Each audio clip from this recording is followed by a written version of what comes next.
E agora, para fecharmos o conceito de consciência e atividade, eu trago para vocês essas duas imagens, que elas são muito emblemáticas. Esses conceitos não são complexos da gente compreender. Então, eu trago o primeiro conceito de consciência dentro da psicologia tradicional, que é o sujeito conseguir ver o jeito que ele age, né, o jeito que ele é. E aí é importante nós pensarmos que dentro da psicologia sociohistórica, esse conceito de consciência, ele é modificado. Então não é uma imagem estática, não é a forma como eu me vejo, mas como eu me comporto e como eu transformo o mundo. Então essa consciência vem muito dentro da história que a gente vê da Natalina, dentro da história da Joana e de outras histórias aqui que a gente passou, que foi como que eu consigo transformar o meio que eu estou? Não eu conseguir me enxergar como uma pessoa, como uma imagem fixa, como uma imagem cristalizada, mas entendendo que eu sou mutável e que o meio também é mutável e que eu posso transformar o meio assim como ele me transforma. Então, eu trago essa segunda imagem, que são algumas engrenagens com pessoas fazendo parte dessas engrenagens, e que mostra exatamente, de uma forma ilustrada, o conceito de consciência dentro da psicologia sociohistórica, que é a pessoa em transformação, a pessoa ativa, criativa, que constrói-se na relação com o mundo e através do trabalho e da linguagem.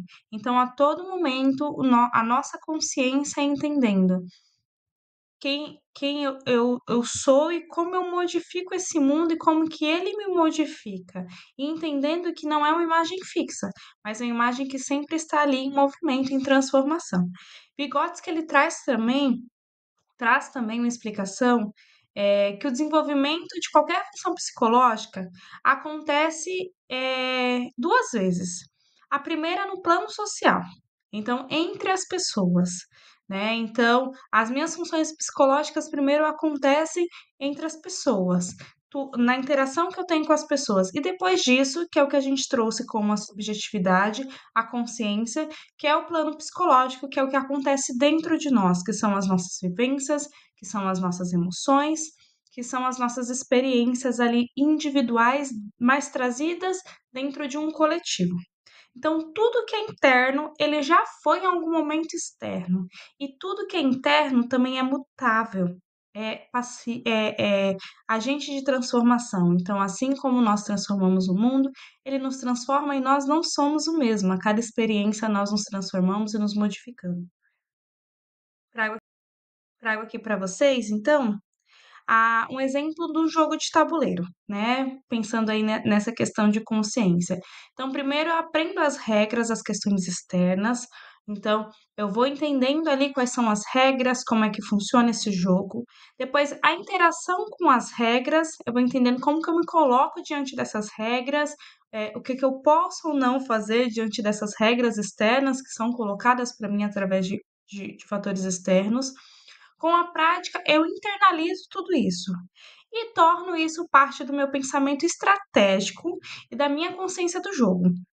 Então, depois que eu entendo o funcionamento externo, que eu entendo como eu me comporto dentro desse movimento, desse pensamento externo, eu vou criando consciência de como que eu posso montar estratégias para conseguir lidar com as dificuldades, com os desafios, obedecendo as regras, obedecendo o que foi estipulado, eu entendendo o que que eu posso ali questionar dentro das questões que me foram colocadas.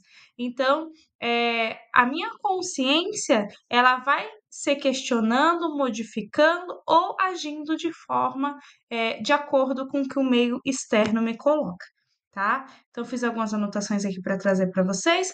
Então, a consciência ela é um sistema integrado, ativo, com essa relação eh, entre eu e o mundo. E eu acho que esse jogo ele acaba deixando isso um pouco mais claro, né? Então a gente tem toda uma questão de moralidade, uma questão de leis, uma questão de ordens e padrões sociais. Eu vou entendendo como que isso funciona, isso é colocado para mim ali nas primeiras infâncias, né? Na minha construção de individualidade, de acordo com a minha cultura, de acordo com as minhas vivências, e E conforme eu vou internalizando isso, eu vou criando consciência e vou entendendo, de acordo com a minha subjetividade, como que eu posso ser agente de transformação diante desse meio. O que que eu concordo, o que que eu discordo e como que eu posso agir diante disso. Trago para vocês também uma questão, de termos que são utilizados dentro do processo de consciência, que é o significado, que é a imagem colocada diante do contexto social, diante de um coletivo, talvez aquele significado que venha de fato como está ali no dicionário. Então, se eu coloco, o contexto de lar, talvez ele venha a casa, venha a família, venha, eh algo assim mais concreto, uma imagem mais concreto, mas dentro desse significado eu vou atribuindo a minha vivência. Então, o lar, a casa, né, que eu atribuo como significado, ele pode ter um sentido diferente para mim. Eu posso pensar em lar em casa e atribuir para ele um sentido de descanso, um sentido de relaxar, de parar um pouquinho e ficar um tempo mais à vontade. Eu posso atribuir para ele mais tarefas, então às vezes as pessoas falam: "Eu vou para minha casa, eu vou para o meu lar". Vai falar: "Nossa, mas tem tanta coisa para fazer lá". Na minha casa eu tenho que cuidar do meu filho, tenho que cuidar do meu cachorro, eu tenho que cuidar do meu neto, eu tenho que cuidar, sei lá, de quem, do mundo dos pets, né? Eu tenho que limpar a casa, eu tenho que lavar o banheiro. Eu atribuo ainda mais tarefas e isso pode ter um sentido diferente para mim. Então, a primeira pessoa, ela atribuiu ao sentido de descanso, que foi de acordo com as suas vivências, com o seu contexto ali, né? Para segunda pessoa, vem a questão de trabalho, de tarefas. Para a terceira pessoa, eu coloco imagem aqui que representa conflitos, porque às vezes a gente tem uma imagem muito estereotipada que o contexto de lá representa descanso, representa paz, representa afetividade, e para outras pessoas não. Às vezes representa falta, representa conflitos, representa guerra, né, discórdia, um momento de mal-estar, de emoções que vão me gerar um desconforto. Então, para cada pessoa, o sentido ele vai ser atribuído, o significado vai ter um sentido atribuído de forma diferente. Então, é importante no nosso processo, como psicólogos, entendendo essa visão sociohistórica, entender que às vezes nós nos limitamos dentro do significado. Porque para mim eu tenho um significado e eu entendo que para outra pessoa o mesmo significado vai ter o mesmo sentido. E é importante, muito importante, que na nossa prática nós possamos entender e compreender qual é o sentido para o outro, né? O que que ele atribui desse sentido? Porque às vezes eu imagino fala assim: "Ai, mas, a sua mãe, né, conversa com a sua mãe vai entender, porque as mães são assim". Eu venho de uma visão generalizada que não faz parte da realidade daquele sujeito.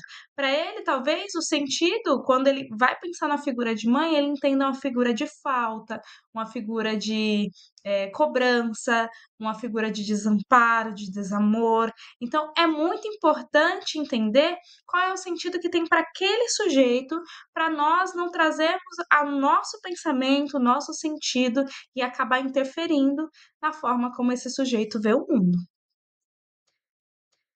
Trago para nós também, fecharmos aqui com o conceito de atividade, né, que é a forma como o homem se relaciona com o mundo, interferindo nele e sendo afetado.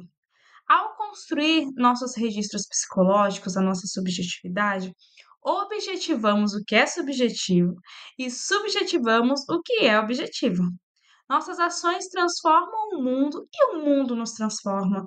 Então é muito de tudo que a gente falou, né? Essa atividade vem trazendo de uma forma eh, compactada de tudo que nós falamos, de como que nós agimos com o meio e que o meio age com nós, né. Eu trago essa imagem aqui que mostra de uma forma fluida. Eu não sei diferenciar o que está dentro dele para o que está fora dele, porque a todo tempo ele está ali conversando, ele está ali, experienciando o que está fora e o que está fora está experienciando um pouco dele também. E esse processo ele vai sendo, entendido dentro da psicologia sociohistórica como a atividade do sujeito.